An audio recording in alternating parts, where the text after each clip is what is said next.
filière énergie du territoire du pays centre-ouest de Bretagne.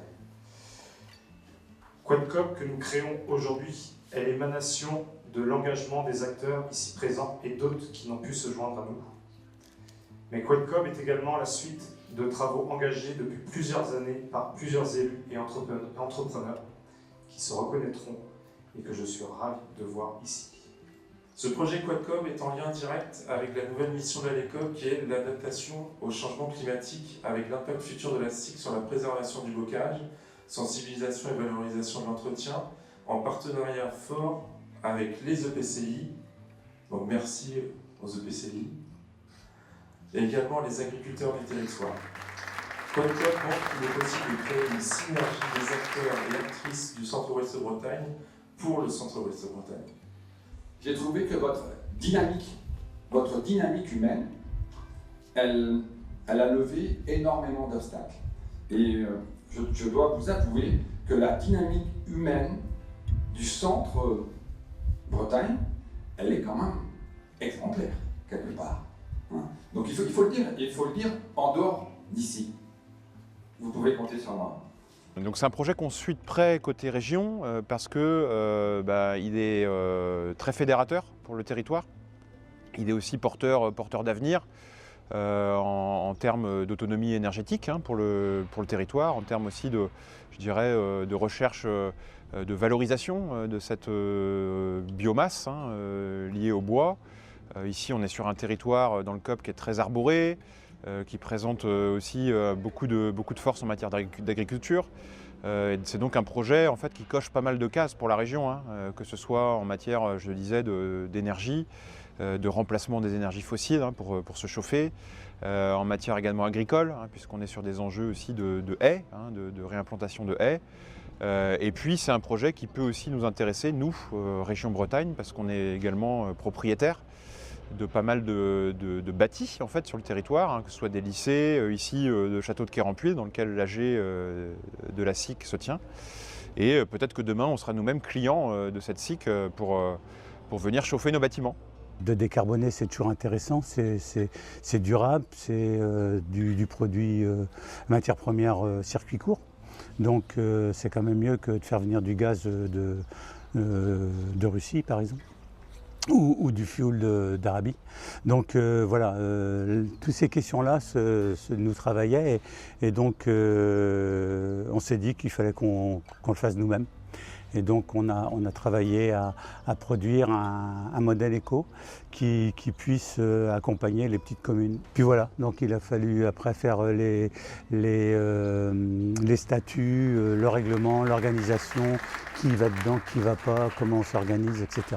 Donc ça a été tout le cheminement qui a concouru à arriver aujourd'hui à la SIC Quadcoop qu'on met sur les fonds baptismaux. Et puis, mais derrière, il y a tout un travail d'accompagnement. Et en parallèle, dans notre cheminement, on s'est aussi questionné sur la matière première. Donc la matière première du bois en pellet, du bois en plaquettes. De la plaquette, quel genre de plaquettes on constate régulièrement qu'il y a des agriculteurs qui se font avoir, on leur prend leur bois, mais en fait on leur laisse le talus ras, il n'y a plus un arbre dessus. Donc l'idée c'est quand même de la gestion durable des haies, pour accompagner ceux qui ont déjà des haies, deuxièmement pour accompagner les gens qui ont envie de faire des haies. Sont intéressés par le Bresse-Bocage par exemple, mais se questionnent sur comment l'entretenir, etc. Donc l'idée c'est de mettre tout ça aussi dans le package pour accompagner nos agriculteurs. Et du coup avoir une matière première circuit court. Donc voilà un peu la jeunesse du projet et l'organisation autour de Quadcoop. Donc nous on a accompagné le projet de constitution de la société coopérative d'intérêt collectif en menant des ateliers d'éducation populaire. Donc on a permis aux personnes qui ont monté la société coopérative de discuter autour des enjeux clés des statuts, l'utilité sociale, l'objet social, la gouvernance, la fiscalité, la manière de répartir la lucrativité, les richesses, etc. Voilà, accompagnement sur 2 ans. avec des petits formats de réunion, des grands formats de réunion. Et donc voilà, très content d'arriver au bout de cette aventure aujourd'hui où on a signé les statuts. Nous avons souhaité accompagner la constitution et l'investissement dans ce projet-là. Pourquoi? Parce qu'il nous a paru et qu'il nous paraît toujours vertueux à de nombreux points de vue. Vertueux d'abord au titre des transitions indispensables que nous avons à mener. Nous ne pouvons pas simplement nous revoir chaque été en nous disant attention, la planète est en danger, attention, nous manquons d'eau, attention, la température augmente. Oui, mais il faut bien à un moment mettre les actes, bonjour madame la députée, en lien avec les discours.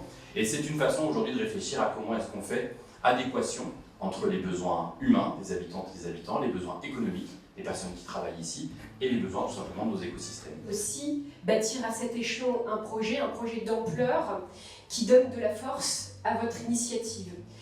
Et puis de voir aussi que cette démarche de coopération territoriale, eh bien, c'est aussi pour donner de l'élan économique au Centre-Bretagne, et dans le contexte actuel, ça n'est pas rien.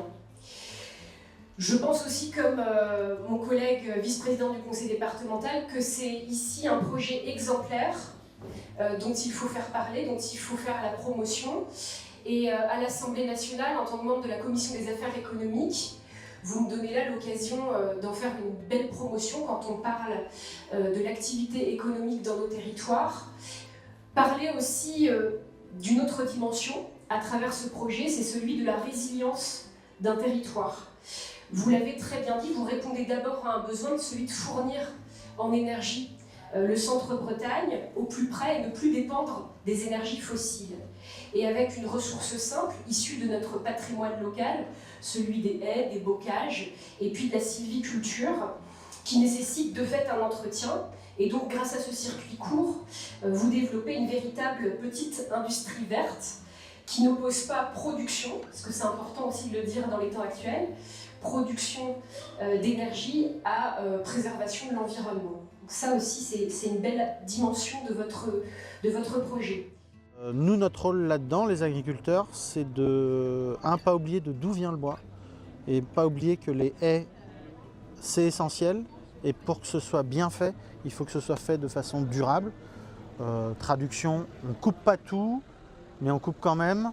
On coupe bien, mais pas tout le temps. On en plante, mais on exploite aussi ce qui existe actuellement. Bon bref, on fait de la gestion durable. Et donc depuis longtemps, on appelait de nos voeux la création d'une SIC, parce qu'on s'est dit, nous, agriculteurs, on n'a pas les moyens humains et financiers de lancer un projet comme ça. Et donc, grâce à l'ADEME, l'ALECOB a pu s'emparer du dossier. Et donc, tout de suite, ils nous ont contactés. Et on s'est dit, bah oui, c'est absolument ça qu'il nous faut. Donc, nous, on est là pour donner vraiment le point de vue du travail de terrain. La gestion de la haie, les coupes, évidemment, mais aussi les plantations, les créations de talus, mais aussi le rangement du bois, le déchiquetage, le stockage, tout ce qui concerne le produit avant qu'il arrive dans la chaudière. Donc ça, on connaît, on sait comment faire, on a eu suffisamment de problèmes depuis 2004 pour savoir lesquels il faut éviter. Donc voilà, maintenant on espère que ça va vraiment démarrer, cette évolution vers l'utilisation d'une énergie qu'on a là. C'est quand même 40 000 tonnes de bois sur le pays de Centre-Est Bretagne, donc 40 000 tonnes de bois. La SIC va en utiliser 4 000 quand on sera déjà bien démarré. Donc on est encore très loin de récupérer toute cette énergie-là. Donc n'ayons pas peur de la ressource, ça, on y est très loin.